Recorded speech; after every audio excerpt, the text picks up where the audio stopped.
Southeastern 14 is presented by BetOnline, which has been your tournament bracket headquarters all tournament season. A lot more in store for you in sports this year with BetOnline. MLB is here, NBA, NHL playoffs are around the corner. As always, BetOnline is the number one source for your spring and summer sports wagering. Head to BetOnline today. Stay updated on all the action. Remember to use the promo code BELIEVE. That is BLEAV for your 50% welcome bonus on your first deposit. BetOnline, the game starts here. The LSU Tigers had an odd season last year. Jane Daniels won the Heisman. I think the overall record missed the mark for what LSU expects, which is basically playoff contention every year. So it was an interesting season, even if it wasn't as good as LSU fans wanted. So I think the questions about LSU this year probably start the same place, Chase, as they did last year. It's, can that defense get enough stops? It's going to need to get more stops this year because that offense, I think, will be good. We'll get there in just a minute. But, I don't know. It's going to be setting records the way it did Joe Burrow era accepted. And if it doesn't, that defense, which didn't lack for talent a year ago, is going to have to perform better than it did.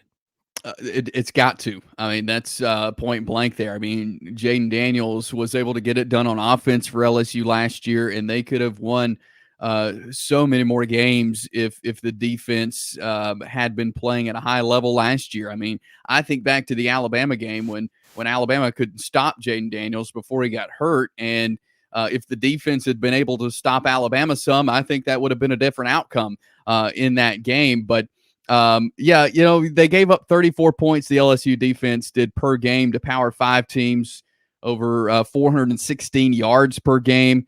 That was 105th in yards per game. That is where LSU was last year. They've got a new defensive coordinator. Blake Baker steps in to kind of be the leader of that defense as the coordinator there. So we'll see what adjustments he makes. They've been moving some guys around. Harold Perkins, a guy on LSU's defense that we've all heard of. They're kind of moving him more of an inside linebacker this year, according to Brian Kelly in some of his spring press conferences. So I think that's an interesting move. But they're trying to just find what guys want to work hard, want to make this defense elite, and they're moving these guys into what positions maybe not that they brought them to LSU for, but where they best fit this team, because that's what they're going to have to do and figure out to make this a good defense. But I think the defensive tackle is a position of interest. Brian Kelly has also alluded to that being a place where they need more depth. They've moved Ahmad Brayu to defensive tackle. He's been a defensive end. They've moved him to tackle.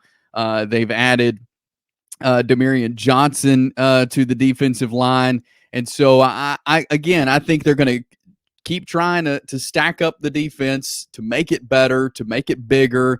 And but they've got to take a step forward from last year. And again, we'll get to offense in a minute, but to complement the offense, you've got to have a good defense. And I think they have the potential to be a good team if the defense can take a step forward and complement the offense well. Yeah, anytime you've got Harold Perkins and you've got the talent base that you can recruit at LSU, you're going to have a chance. I wonder if maybe the Perkins move last year before the season, maybe you go back and do that a little differently. But I like, just even if by nothing other than dumb luck, LSU's chances to get better on defense, because historically that's a program that's, usually top 5, top 10 defense in college football, always got talent. Brian Kelly's been an outstanding defensive coach. I think almost by accident it has to get better. Now, the obstacle this year might be quarterback because Jaden Daniels had a season for the ages last year. Not a lot of guys could produce the numbers he produced with his feet and with his arm. But Garrett Nussmeier, one of the top backups they had, too. They had no use for him a year ago because Daniels was so versatile and durable. But Nussmeier has looked great in the spots that he's been in. I watch him interview. He seems like a very mature and grounded kid, which is something that you want from your quarterback. Look, it is always going to be a question when you replace a guy who did what Jaden Daniels did and put up the video game numbers. But I like their chances with this situation better than most for the situation being what it is. I think so too. I like him as well. I think he's a great quarterback, and he has experience in games. He played in 4 games as a freshman. He played in 7 games as a sophomore and 6 games as a junior. And so he's, it's his time. He has some experience. He's been through the ups and downs of the LSU program, and I really like his arm. He's got a big arm. He can make big throws. He's not always been consistent, though. If he could be consistent with this arm he has and with the guys around him, I think he can put up some big numbers this year and can help LSU win some games, no doubt. But I think consistency is really what needs to change and limit some of these mistakes. And if he limits the mistakes, he's going to have big numbers, and that'll be a successful offense. But I think he is efficient, and I think based on his experience, he's got good coaches around him.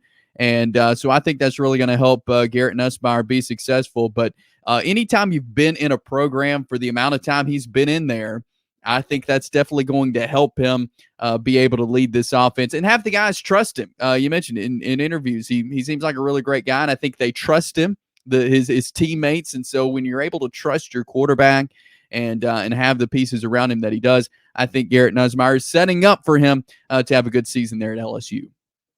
All right, the third thing we're watching about LSU is around the coordinators, and LSU's got changes for different reasons.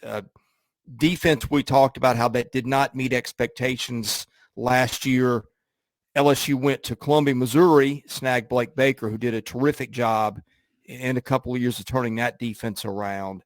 And they lost Mike Denbach, so they went out and they kept Joe Sloan, who was sought by some other programs for, particularly Vanderbilt, I know, for an offensive coordinator position. He is now co-coordinator along with Cortez Hankton, who's been at the SEC, also at Vandy, was with James Franklin at Penn State.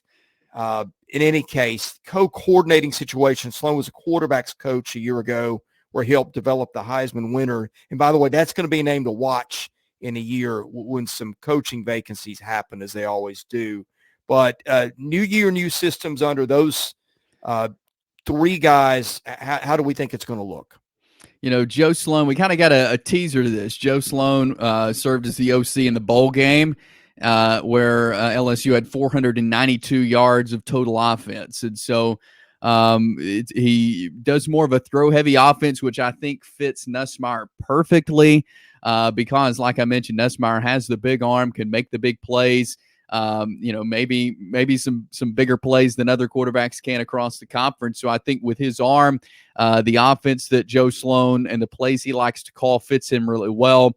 What I've gathered, Joe Sloan is going to be more of the play caller, while Cortez Hankton is going to be more of the behind the scenes working with the guys, X's and O's kind of guy on offense. So they're going to serve as co-offensive coordinator, but it'll be Joe Sloan who's more of the play caller for the LSU Tigers. And again, I think that's going to work really well for this team. And again, Nussmeier is familiar with Sloan because he's been on staff and working with the quarterback. So I think their relationship has probably gotten stronger this offseason, knowing that he's going to be calling the plays and Nussmeier is going to be running the plays. So I think it's a great change, and time will tell. But like you mentioned, Joe Sloan is a brilliant offensive mind, and I think he's going to fit great as the OC there at LSU. Yeah, I forgot to mention Cortez Hankton's also coached at Georgia, so he knows the SEC pretty well, has now been an assistant at the Power 5 level for a dozen or so years. I'll take my chances with those guys, and as always in Baton Rouge, you take your chances with the talent. Going to be interesting to see how it goes at LSU under Brian Kelly this year. Again, like the chances with the offensive talent, defense has to get better. We'll wait and see.